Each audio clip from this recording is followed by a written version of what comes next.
Here You we good to go. go? Okay. I'm good to go. Yay. All right. Well, hello, everybody. Welcome to the Talk to Danielle podcast.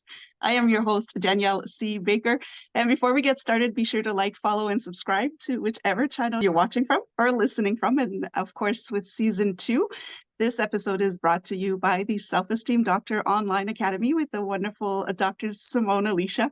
There's a wealth of resources to help with your child's self-esteem and confidence. So I will add the link below or in the descriptions for you to check that out. So today's episode is amazing. I am really excited because I have a very special guest, and I know I say that all the time, but this one is just so exciting for me. And I'm all flustered actually because I have a great friend of mine who's just launched her book. It just came out yesterday. And I'm so happy to have her on the show today to talk about how we got there and how she got there, and to just kind of talk about the whole concept. It's such a great book. I've had the privilege of reading it before it came out, and I just love the concept. So I'm going to introduce you to the beautiful Ellie Laliberté. Merci, Ellie. Thank you for joining me. Hi. Thank you for having me on your podcast. I'm really exciting. It's exciting for me. It Woohoo. is. It's exciting. It's an exciting week for you. There's so Oh much yeah. going on. But before we get started about your book and how you got to that, can you just talk a little bit about yourself? Just kind of give us an introduction. Yes, absolutely. So yeah, I am a now published author. Well, I was a published author before, but I feel more like a published author now. I wrote a book 10 years ago as well in French. My first book was in French, and now this book is the second one is in English. And I just feel like the process and the experience with it was just so amazing, and um, such a difference with the first one. But yeah, I am an entrepreneur. I've been an entrepreneur since the age of 21, and so I've always been in business. So it's no surprise that now I am doing the same thing with this book, starting a new business, going to a new venture for sure. And yeah, I love this. I love to be an entrepreneur, and there is just so much freedom in that sense, and so much adventure. But of course, there's been a lot of like up and downs throughout all of these last 15 years, and it came to this book actually, and but yeah, I'm very simple person. I just want to help people heal and rediscover who they are, who they really are, and I've been on quite a few adventures in that journey. So yeah, that's pretty much who I guess I am, as simple as I can put it. Yeah, you could go. Yeah, there's so much, and that's what I love how you say that you're an entrepreneur, and when you are a true entrepreneur, that's all you know. That's all you can do. And Yeah. watching you, 'cause we've known each other for a few years now, watching your whole journey is so fascinating because you're like, all right, let's try this, let's do this. Like there's no fear, right? But it takes a while to get. Well, there's some fear maybe, but we don't let it get don't No, let us exactly. stop Well, us. no, and we build a lot of resilience throughout all of this. And that's exactly, I think that I can say that I do have a lot of resilience because I am an entrepreneur. So whatever project that I'm, starting, and I know that I'm going to have the resilience to go through again the more challenging times, because when you're an entrepreneur, there's always challenging times, which is very normal. But yes, there is such a freedom in that as well, and I think that if I can talk to the people that do feel this way too, when it's in your blood, it's kind of like you can't do anything else. So That's right. That's right. No, you're absolutely right. Now, again, I'm going to invite people to have a look at that book because in the introduction, you kind of talk about your story and how it got to that and your healing journey. And anybody that's gone through a healing journey understands the ups and downs and all the questioning that we do. But can you kind of explain to us or share how or why is it now that those letters, the book is called Letters from You to You, and how that came about, how it was kind of a calling for you and to actually put it down on paper? Oh, well, that was a surprise to me, actually. It wasn't planned at all. I didn't think that I was going to write a second book. Um, I was going through a lot. Like, I think that people that understand the healing journey, we go through levels. And sometimes we think that we've gone pretty low, and then we get back into a little bit more of a high, and then we go back into a lower, or at least we feel like it's lower. There are levels of, I guess, dark night of the souls. That's how I'm gonna say it. Yeah, And so, that's when you find out there's a basement to rock bottom. That's oh when, my God, yeah. it's insane. It's just, but it's fun. When you're in it, it's Mm, not so much fun. But when you look at it from another perspective, from the witness consciousness after, you're like, oh my God, this is so interesting. yeah. But yeah, I, I got separated when I was 30, going on 31, which was back in 2018. And Mhm. I can say that that was my, my biggest, I guess, at the moment where I could perceive such a loss from a perspective of, I guess, again, because there's levels, right? I think at that point, my level of awareness was high enough, but um, it wasn't so high that I could actually go and feel all of my patterns back then, but I still was in shock for sure. So when I got separated in 2018, I can say that I was pretty much my second awakening. My first awakening was, I was very, very young, I guess. Well, very, very young. I was 21, but I guess in my maturity wise, I was young. So it wasn't so much of a big impact like it was when I was 30, because there were like Yeah. almost, yeah, 10 years of difference. And when I got separated, it was just really a big shock of, wow, okay, who am I alone now? No, without a partner, because I had Yeah. been with this partner for 12 years since the age of 19. So that to me was like pretty, traumatic, I would say, Yeah. because now I had to start over completely. And not that it wasn't just my relationship that ended, it was also my business. So I had a business with my ex-husband, and we lost the business at the same time. It was just like everything was just so much at the same time. And Yeah. on top of that, because I was on survival mode back then, I uh, I needed to find a solution to get some money in. Mhm. And I was living in, my house. I had 3 bedroom, and I decided to put my house on Airbnb to see if it would work, and it would work really quickly, although it was fun for that, and it kind of saved me in that way. But because I made that decision, it meant that I needed to make a bigger decision as well, which was another loss. And I lost my 2 dogs. And I know that for some people, they're just dogs, they're not your kids, but for me, they were my kids. Yeah. And I could have, kept them, but it was not really fun for them, because I was going from my parents to my place back and forth all the time, because my house was being rented. Um, so I had to make the really, really tough decision to give my dogs away. I gave my dogs to my parents-in-law back then, so at least it wasn't to a stranger. But that on top of all of my other loss was just a lot to deal with, and a lot of grieving to do. And I felt back then like I couldn't even grieve, because I needed to survive. Yeah. I needed to be all in this new business that I decided to start, because I needed money to come in. And so I feel like back then I couldn't even grieve what I would what had just happened to me. And so that was being pushed down. That went down.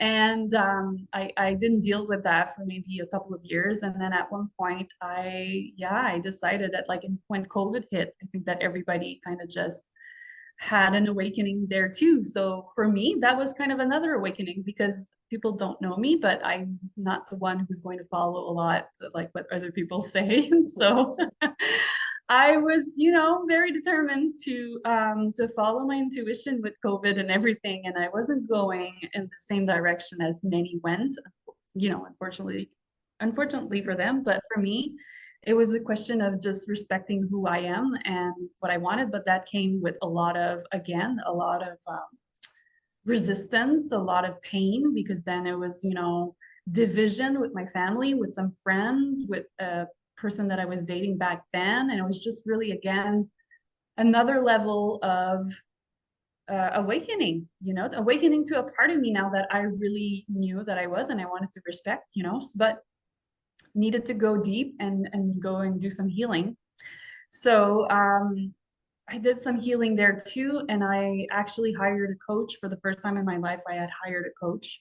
And right before then I was actually on a group with you that we are Yeah. going to talk about. But yeah, I had hired some coaches and I was part of a community and I had never done that before. And I felt so much love from these people and so much support going through this other dark night of this other dark night of the soul. And so yeah, I was kind of like in the dark night of the soul, I would say, for like the last 4 years, but Mm. there were levels. I would go down and then it would be like, oh, I think I'm out of it, and then oh my god, going back down again. And the last one was right before I started to write my book. So coming back to the book, Yeah. full circle. um I wrote the book because I was in a phase of complete surrender again, but it was a deeper level of surrender. Because now when I was saying before, like depending on the level of awareness that you have, your experience is going to be experienced in a kind of it's hard to explain, but you're going to be experiencing it at a certain level that you're not able to see the deeper Yeah. kind of part of it. So I had gone through so much healing, back in 21, 2020, 2020, 2021, and 2022 were those 2 years where, it was still COVID and all of these things. And I was a lot by myself too, as well. Back then, I had gone in I rented a cottage for a year where I was on the side of the lake. It was beautiful, but I was very, very isolated. Mm. And that for me was kind of like my sanctuary for me to heal deeply. So went through that, came out of that, and then again, I had to die of a part of me in 2023, which was to let go of an old business that I had for the last 6 years, which I created on survival mode back when I separated. But now it was time for me to get out of survival mode for sure, for real. So I needed to let go of that part of me, which was very, very difficult because I had, the ego likes to identify with the things that you do. And so I had identified with that business and was fighting and striving and doing everything in my power for me to continue to be in the business, even though life was clearly showing me that there was just no more momentum and everything that I was trying was not working. So at some point, I just had to really just surrender and say, like, okay, you know what, life, just tell me what to do. I don't know what to do anymore. But I was so much more self-aware back then that I could actually go through that surrender without, going through so much pain, in the sense where um, I had done so much work with my own healing and all of my deep, deep hidden wounds that it was kind of like now I was ready to receive now. Mm. I was ready to receive that Yeah. higher part of me completely. And that's what happened with the book. So it was really a surprise for me. It was back in December. I had decided to just meditate for the next 2 weeks and 1 hour meditations in silence, and I was alone for those 2 weeks, and I really decided, like, no Christmas parties or whatever. I really Mm. wanted just to stay with me. And it came to me, yeah, in a meditation, really, really, uh, it was spontaneous. I knew that it didn't come from me. It clearly told me that I had a second book to write. It No. gave me the title of the book and it told me exactly how to write it. And so I was like, yeah, okay. I guess those 2 weeks, I'm going to be doing that. Yeah. So that's how it happened. And then I'm that way as well. I said, well, I'm going to start now because it's in my energy now. I have to go and do it.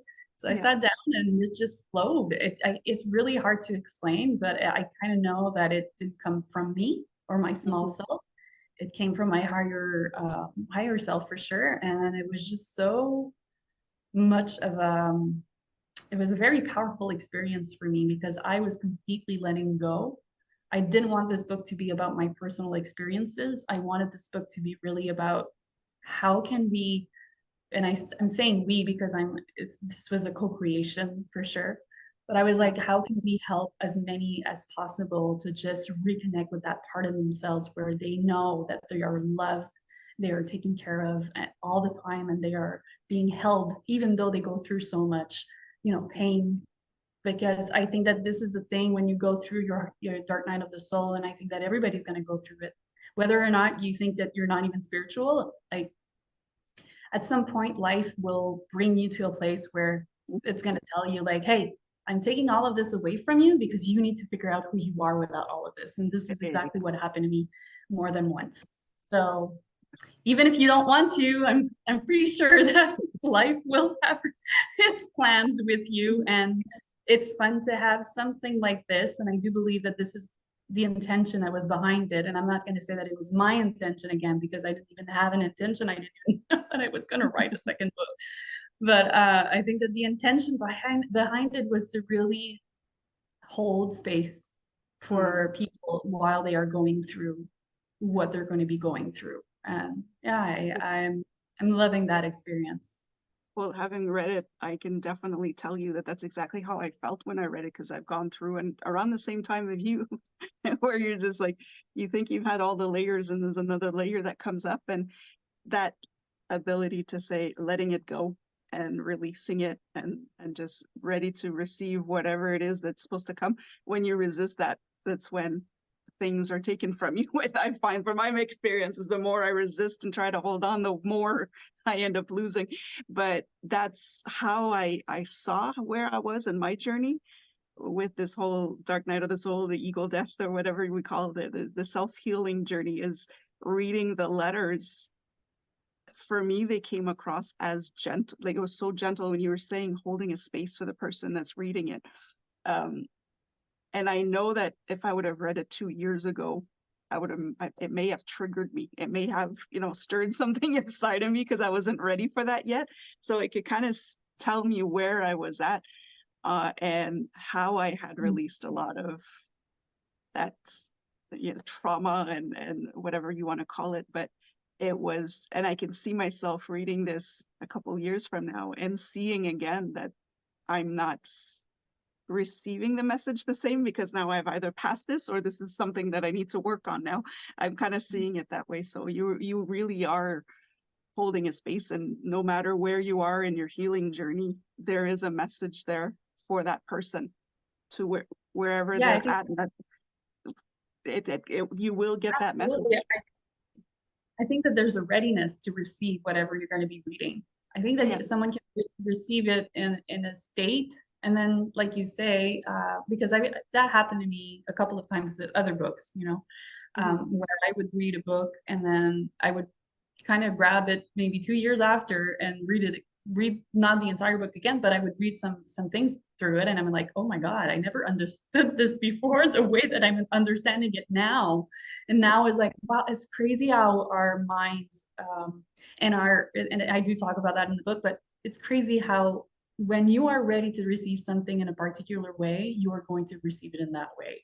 If you need to understand something, you will understand from the perspective of the readiness that you're at to receive it. I don't know if that makes sense, but yeah, I think that people could probably have that experience with this book. And to be really honest with you, our perspective, and especially if you're someone that you're very curious and you like to learn and you want to, you know, uh, go deep into your truth. I'm kind of like a truth seeker myself, so it can change really quickly. It can change in a matter of months. And now that the vibration of the planet is so high, I think that people are just shifting very, very quickly. So even if you're reading the book, let's say right now, and maybe in like 2 months, you're going to be like, oh my God, you're reading it again. And you're like, oh, I didn't see it that way 2 months ago. And now I'm ready to hear this. So yeah, It's it's so cool. true. Yeah, it is so true. And what I like too, because you interviewed some people that read your book before it was launched, and listening to their perspective of some of the letters, and it's like I hadn't seen it that way, but that's a good point. Like it's just everybody, but it's non-confrontational. This I'm like, no, that's not right. It's just like, Yeah. huh. And then you're ready to accept somebody else's point of view on something that, so it's really, it's such a nice book. And that's why I just like, I will add the link to it to, for everybody to check it out, but it's definitely worth, no matter where you are, what you want to heal or where you're at in your life, there's something there for you. And like I said, 5 years from now, 10 years from now, you could have a look at it and it'll be a completely different book for you. Yeah. And I think Yeah, for that's sure. what's wonderful.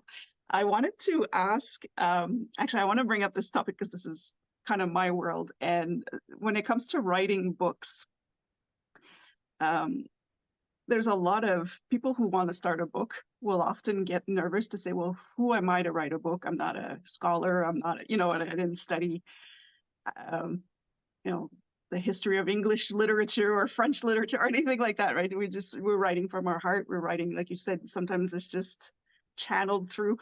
Yeah. But and this is where we're working with children in the education system, with our education system not really catering to the children's needs. I wanted to talk to you a little bit about your experience and knowing what you've gone through in your academic years and the struggles that you had, that, would you even think you were able to write books like this and, to actually succeed in getting them done? So can you share a little bit of what that was like, the struggle you had to go through in your early years to and overcome that to be able to be where you're at now? Yeah, well, yeah, absolutely. I mean, unfortunately, a lot of us have been taught that we need, certifications, we need diplomas, we need to have gone to university to have Mhm. degrees and all of that in order to be successful in life and actually do something like being a writer. And that unfortunately again is from an old programming, and what it did to me back then, absolutely not. I think that when I was back in school, there was no chance in hell that I would have thought that I would have written a book, and not even just one, two books. Then Yeah. absolutely not.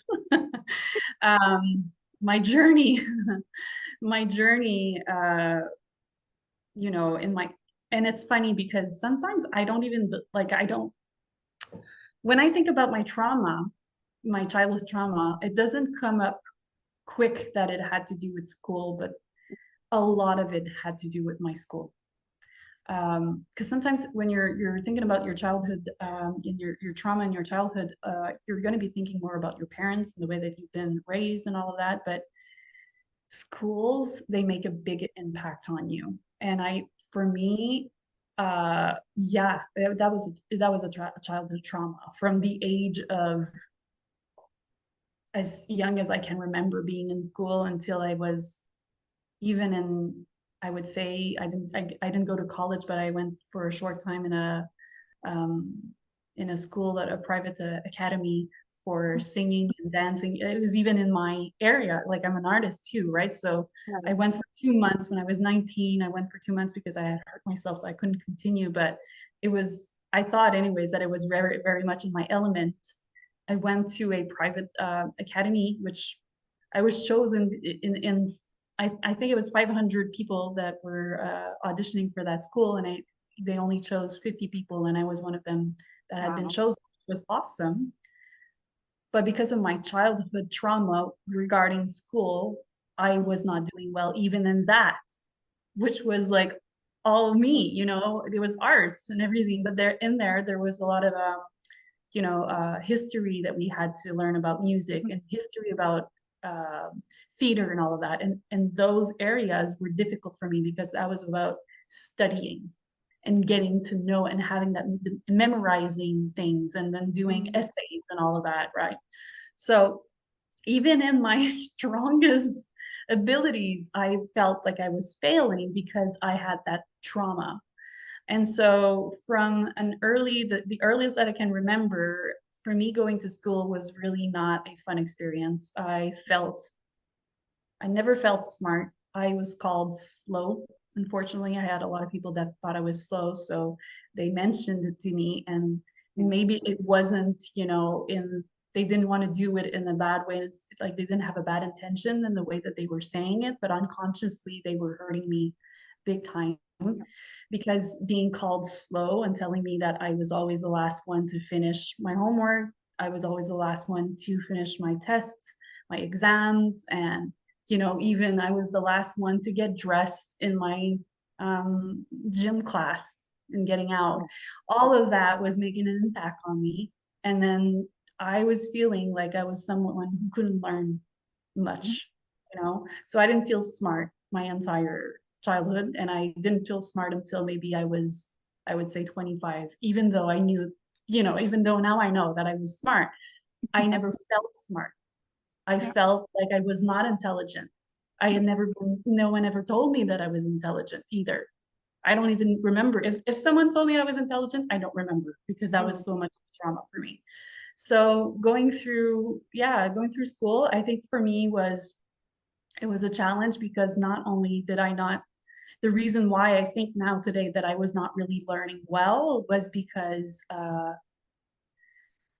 I didn't have, I was an artist, right? So I didn't have the stimulation to be excited about what I was learning because unfortunately, a lot of the teachers in my school years were very not interesting to me. Yeah. Oh, yes. Unfortunately, a lot of, teachers are going to be there for, if it's not for their pay, they're just not going to be a passionate teacher and they're Yeah. just there for the job. But what it does to people like me that are artists, I needed that stimulation. I needed that teacher that was exciting to listen to. Like now, when I'm listening to a podcast, if the person is very boring, I'm going to listen for 5 minutes and then I'm like, Yeah. no, I don't continue to even if you know so much, I'm still not going to continue to listen to you because you're not stimulating that part of me that is like, wow, you are so passionate about what you're doing and you're just excited to talk about it and whatever, so you're actually the one on one of your podcasts that kind of was teaching the learning types. Yeah. And I was like, oh my God. And then it clicked. I'm like, that's why I couldn't understand so much because I was Yeah. just not, I'm not ADHD. That wasn't the case. It was really a thing of I was just not interested Yeah. so That's I just didn't want to learn, that's and it's not how you learn, but that's the only way they teach in school. So of course you're not yes, going to be motivated because it is boring. it I went was. through the same thing. Yeah, Yeah. exactly. So that really didn't help me at all. And so, no, I didn't think that I was going to write a book Mhm. or whatever. Um, it came with my spirituality, and with the healing, actually. That's when I started to understand that, like, I auto educated myself. That's how I'm going to say it. When I started to be more smart or intelligent, however you want to say it, Oh, was when I decided that I was going to help myself and learn at my own pace, for one, and be interested in the things that stimulated me, which was a lot of, yeah, about life, learning about life. That yeah. was what interests me.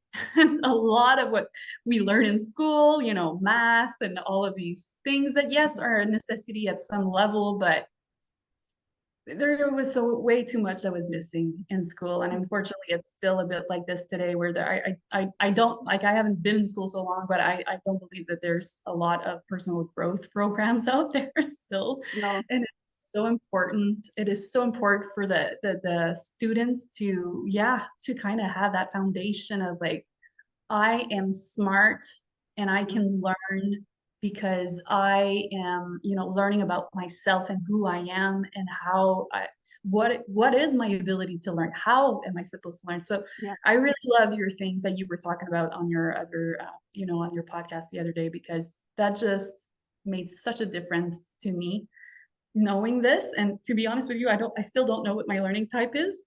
I just listen Oh, to it, I but can help you with that. That's what yeah, I love. yeah, All we that'd be have to nice do to know. all we have to do is play. That's all we have to do. So this is easy on the next time we get together. Yeah, yeah, But yeah, yeah, no, exactly. You're absolutely right. And you brought up a good point of because anybody who doesn't learn the cookie cutter way that schools teach have to self-educate. I like that word because I was the same for me and everybody that I've worked with who were supposedly tagged as the difficult or, troubled student. They were the smartest students in school, Mm. but they were led to believe that they were the dumbest ones Oh, in school, yeah. the slowest ones in school because they didn't follow they didn't fit in that box. And it was the same for me. I didn't disrupt class, so I just kind of flew under the radar. But I had to self-educate. I didn't learn. And even I went to university, I don't remember one of my professors. You would think that when you're in the post-secondary and something that I love doing, there would have been somebody who would have had an impact on me, like that would have inspired me. This is supposed to be mentorships and stuff like that, apprenticeships, but I don't remember one Mm. of my professors. I That's, and I maybe remember three of my high school teachers. Everything else is just yeah. I Oh yeah. blocked them out Yeah. because it was boring. And so yeah, I think teachers, and I don't believe that teachers, haven't been on that side as well. That's not their intention. But they're so caught up in that Yeah. environment, having to Yeah. teach a certain way, and clearly it's not working, that they get caught up in their own their own storm, basically. So Yeah. it's Yeah. And important to that see makes the sense. impact. Yeah, the impact that they have on students because we spend most of our day there. We go home to relax, but it has a huge impact, and not knowingly you are traumatizing some kids in the process. And how are you supposed to fix that, right? So that's the overwhelming thing, but it does, it has a huge impact on us. And there's so many authors that I spoke to who that imposter syndrome, it's not just with authors, but for anybody that start their business, that start becoming the expert in their field, but they don't have necessarily the diplomas on their walls, but um, you know what you're doing, you know what you're talking about, but there's always that little voice in the back of your head that said that you're not enough. Who are you? Like you're not, but you are. You are exactly the person who can help us through this because you've gone through it. So this is what I appreciate about the letters is you don't make it about your journey. You do talk about your experiences, but it's not about you. It's about anybody who's going through some type of challenge and they're trying to get through, navigate through the storm. So I think that's great. And that's what I love about, because I can see myself using your book to help parents, because I do help parents to navigate that whole parenting side of it. So um, Yeah. what you're using or what you talk about in those letters, I can see parents, if they read them, they'll know how to help their children that are going through some struggles as well. So that's what I really appreciate Yeah, about because the like, book. a parent, and I mean that everybody has gone through that, and so there's no judgment in this, and that's what I'm saying in the book. But Mhm. most of us are still children in adult bodies, right? So Yeah. it's really difficult to raise a child when you're still a child yourself. And I'm not saying that in the sense of being insulting to people, but it's just like if you're not dealing with your trauma, with your childhood trauma, you are still in the same energy. And so you're Yeah. carrying that in your adulthood. So not having dealt with this healing, like for me, for instance, I don't have a child right now, but I'd love to at one point, and this is the reason why I am doing what I'm doing and being very aggressive with my inner work, because I want to be aware of, I don't want to be transferring, sorry, I don't want to be transferring my trauma to my kid. Yeah. And you're not doing that on purpose, but it's just a normal thing because Yeah. this is the way that you're living your life with through that filter. So of course your child is going to be seeing that and repeating that and understanding that it's okay to have fear around whatever Mhm. because that's what you're showing them. So it's about just not being hard on ourselves because we had kids with all of this trauma, but being aware now that, you can actually do something right now. However, how old Yeah. your children are. There's not a, it's never too late to want to be self-aware and really look at yourself and know that the behavior that you have is actually coming from that place. So now you're Yeah. having compassion for your kid actually, because you're having compassion for yourself, Mhm. having gone through probably the same thing that your child is going through, or if it's not the same thing, it's something that maybe is similar, or something that one of your siblings in your family went through. So like I Yeah. can just reflect on, let's say, my goddaughter, one of my goddaughters. She's ultra sensitive, like Mhm. ultra sensitive, and she's a maybe a little less now, or she's showing less because she's a little older now. But throughout her entire childhood, she was ultra sensitive, and my sister is not ultra sensitive, but I was ultra sensitive. So I could relate to my goddaughter, and I feel like probably my sister saw a lot of me in her Mhm. child. And I think she did, because she called her daughter so many times Michelle, because my real name is Michelle.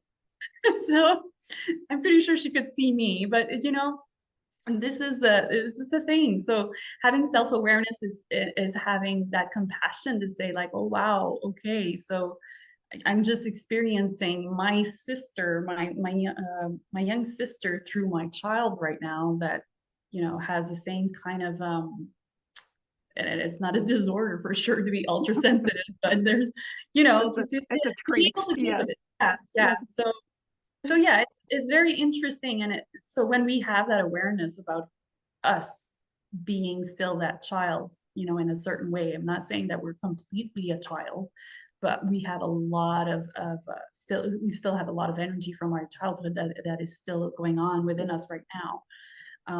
There's a lot of compassion that is taking place, and also I do believe that now even children are able to teach parents in that Yeah. sense, They do.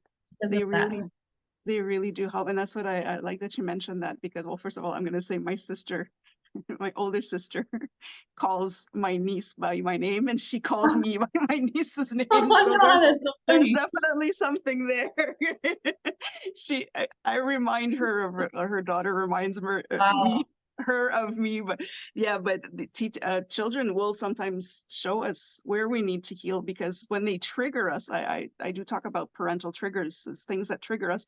It's not what the child is actually doing. We automatically blame it on whatever it is that they're doing, but it's really they're reflecting something back at us that we're trying to pretend it doesn't exist. It's like we've been burying this for so long that we don't want to look at it and our child brings it back out. But our children are the only ones that we will love unconditionally a lot of the time. So we can't just walk away from them like we would with everybody else in our lives, right? We wouldn't tell them to go off, because they're our Yeah. children. We need to stay and take it.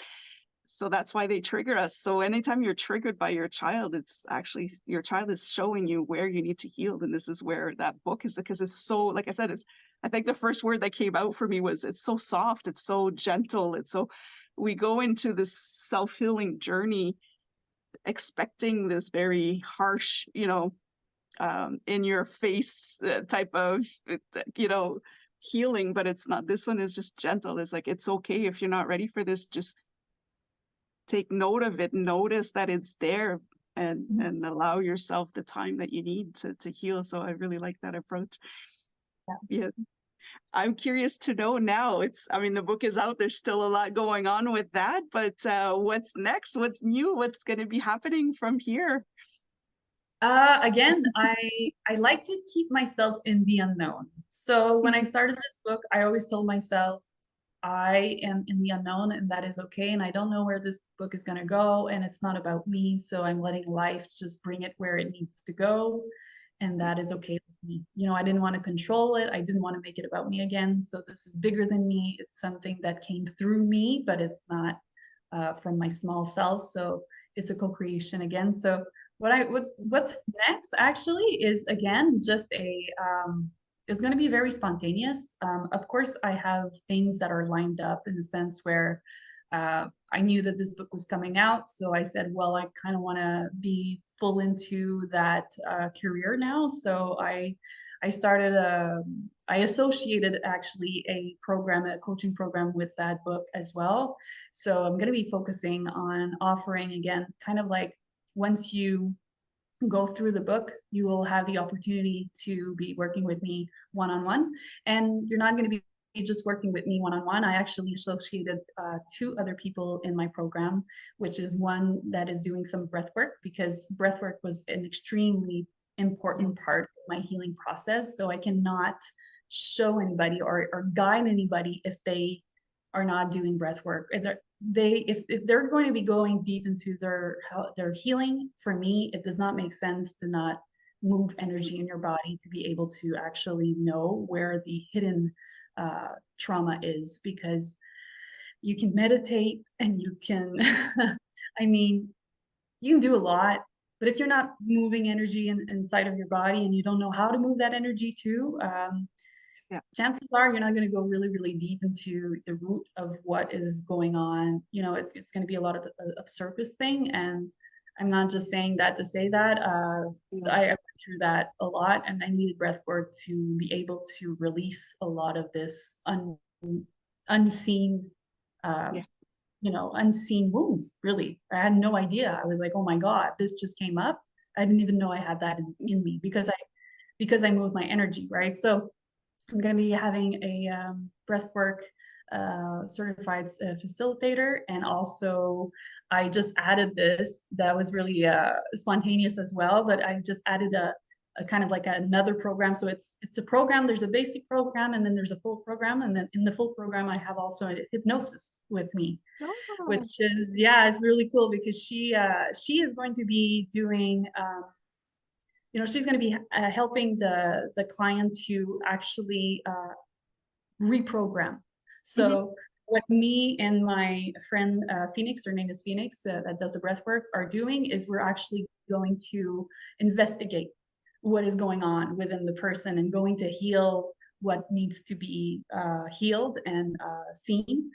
And then from there, once they've gone through that, they're going to be able to now to add some programs, some new programs within them. So whether you think, you say subconscious or whatever, however you want to call it, but you're going to be, yeah, experiencing new programming inside of you. Because the thing with healing for me, and I've discovered this only because I went through it so many times, and I put dots together after a while, and I said, oh, that's why it wasn't working before. yeah. I truly believe that you cannot have any positive kind of affirmation or modalities or anything that's extremely positive and that's there to put new programs actually within you, if you have not went to do the work Mhm, in your in your healing process, in your traumas and everything. Because it's kind of like, this is the way I see it, is kind of like having a lot of garbage inside of you. I've talked about this in another podcast the other day, but it just comes up all the time. It's kind of like having a lot of garbage within you. And then when you're, doing positive affirmation, when you're reading, very positive mindset things or whatever, and you're trying to have this optimistic and positive attitude all day long, this cannot be sustainable, because what you're actually just trying to do is putting all of this on your garbage. And the yeah, garbage is so strong, it's so dense, that what it does, it just pushes it out. It's yeah, not sustainable. So you need to make space within you. And for you to make space within you, well, you have to go and dig deep to see what is this garbage inside of you and how can you heal it, so that you can now really apply what you're learning after that is positive, the like yeah, beliefs, new belief system and everything. So because then it's too difficult. I struggled with that, for a lot of years. I was doing the work, and I was reading the books, and I was knowing everything. I had so much knowledge, but yet I was still depressed, and I yeah, was still, you know, not understanding my life, and sad. And I had a lot of sadness that was my emotional journey, was the mm, sadness was intense. And I was like, why, how can I get rid of the sadness? I don't understand, and the fear and all of that, right? But it was because I hadn't gone deep inside of me enough to go see like, where does this sadness come from? Yeah. Where does it stem from? And it hurts to go and do that process, that healing process. But man, does it free you? It frees you, and then you're taking, life less seriously in a sense. So now everything that is more positive and all the affirmations and everything is so much easier to be able to implement that in within you after. So Mhm. yeah. that's No, what we're it's trying to do with this program. Yeah. that's amazing. And it's not easy to do it by yourself. There's a lot of things that you're not going to see because you're so caught up in that garbage. Mhm. After a while, the garbage stops smelling, right? You're in it Yes. constantly. You're in it and you're comfortable in it, right? All of a sudden, it doesn't smell that bad. So you need somebody to come in and say, "Oh, we need to open up a window or something." So that's great. If anybody would like to follow you or learn more about the program, is there where could they reach you? I'm going to put that in the description, of course, but Yes. what's the best way to reach you or follow you, basically? You can actually go on my website right now. It's posted on my website. You can have the information if you go and click on work with me in my website. And my website, you're going to post it, but it's Yeah. lettersbyellie.com. But I am wanting people to actually read the book before I work with them. So no one can work with me if they have not gone through the book. So Mhm. it's kind of mandatory in that sense because I want people to understand Yeah. what, the deeper part of themselves that they have to go and see. So they're already going to have gone through probably a lot of Mhm. emotions, I would say, just going through the book. So that's going to be a really good start. And from there, if they want to work, they want to go deeper into their darkness and have guidance and really understand, you know, how to do it properly. Well, properly. There's no right way or wrong way to do it, but at least Yeah. having people to guide them and hold space for them, because this is the big thing. Like for me, it's about holding space. Yes, I can guide you and I can, give you advices and whatever, but I really want people to be vulnerable. It's time now. People need to be vulnerable and open up and be receptive to the light that is trying to come in. So Yeah.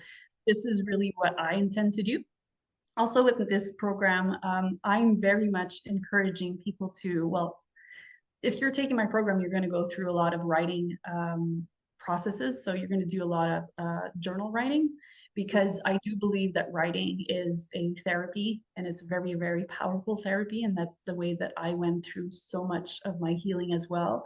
Um, when you don't have anybody to talk to, you're feeling really isolated, and then you Mhm. have your pen and your paper, and you Yes. can just write everything down and just put that energy on paper so it's not staying stuck within you. So Yeah. I'm going to be teaching people how to journal and be persistent with their journaling and going deep with that because they're alone in their space with their pen and Mhm. paper. They can say pretty much what they want. No one is looking at them, no one is judging them. They can cry it out, they can take pauses.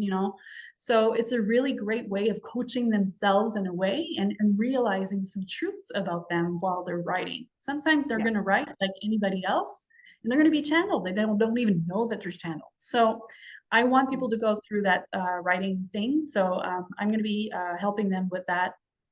Phoenix is going to be helping them with the breath work. And then, yeah, the hypnosis therapy is going to be really, Mhm. really cool following all of that. Yeah.